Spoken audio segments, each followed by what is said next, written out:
A história de Gideão e seus 300 homens é um dos relatos mais inspiradores da Bíblia, demonstrando como Deus pode usar o pouco para realizar muito quando há fé e obediência. O contexto desse evento está no livro de Juízes, capítulos 6 a 8, em um período em que Israel vivia em constante opressão por causa de seus pecados. Os midianitas, amalequitas e outros povos do Oriente invadiam a terra de Israel, destruindo plantações, saqueando alimentos e deixando o povo em extrema miséria. Os israelitas clamaram a Deus por socorro, e ele, em sua misericórdia, levantou um libertador improvável, Gideão, um homem que se via como o menor em sua família, da tribo mais fraca de Israel, Manassés. É o chamado de Gideão, de medroso a guerreiro. A primeira aparição divina a Gideão aconteceu enquanto ele malhava trigo no lagar, escondido dos midianitas. Um anjo do Senhor lhe apareceu e disse: "O Senhor é contigo, homem valente." Juízes 6:12. Gideão, porém, responde com incredulidade: "Ah, Senhor meu, se o Senhor é conosco, por que tudo nos sobreveio? E onde estão todas as suas maravilhas que nossos pais nos contaram?" Juízes 6:13.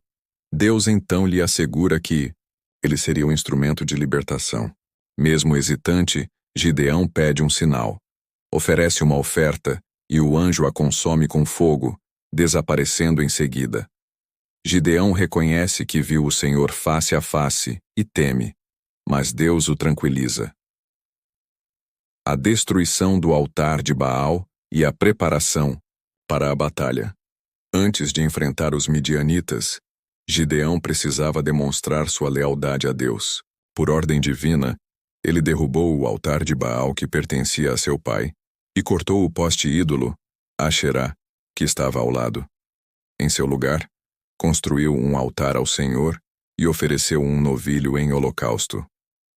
Os homens da cidade, ao descobrirem, exigiram a morte de Gideão, mas seu pai Joás argumentou que se Baal fosse realmente um deus, ele mesmo poderia defender-se. Por isso Gideão passou a ser chamado de Jerubaal, que Baal contende com ele. O exército reduzido, os 300 escolhidos.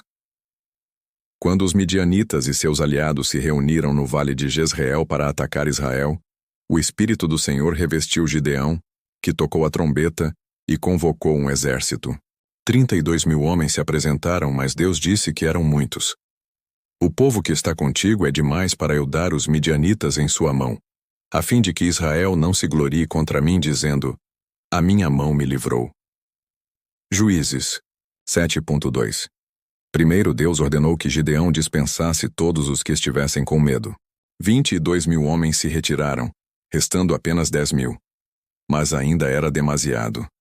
Então, Deus instruiu Gideão a levar os soldados até as águas para um teste. Aqueles que se ajoelhassem para beber seriam dispensados, mas os que levassem água às bocas com as mãos, mantendo-se alertas, seriam os escolhidos. Apenas 300 homens passaram no teste.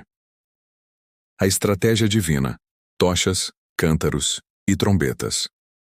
Com apenas 300 homens contra um exército incontável, a Bíblia compara os midianitas a gafanhotos em multidão. Juízes 7:12. Gideão precisava confiar totalmente em Deus. O Senhor lhe deu uma estratégia sobrenatural. Dividiram-se em 3 grupos de 100 homens cada. 2.